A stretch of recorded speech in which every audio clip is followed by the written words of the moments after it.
Hello, how are you?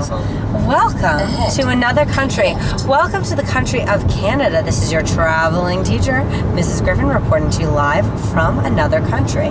Drew has some fascinating things to tell you about the beautiful countryside that we're driving through right now as we move from Toronto to the border in a little town called Sarnia on the Great Lakes.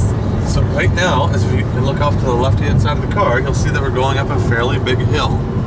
It's not really a hill, it's a fault in the Earth's crust called an escarpment.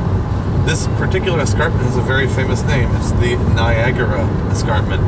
You may have heard that word before because that's where we get the name Niagara Falls.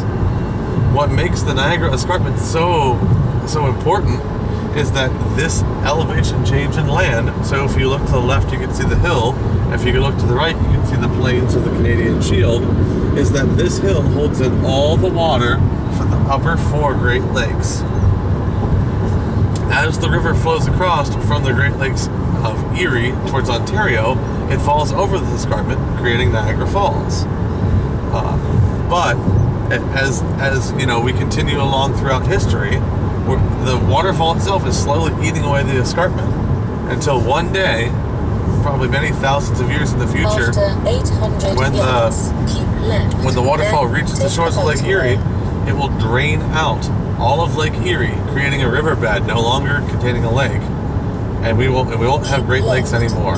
But for right now, that's a fantastic piece of geology because you can see we've just climbed maybe 300-400 feet in elevation from the plains below to the plains above, and you'll see now it becomes flat again, and we're on top of the Niagara Escarpment.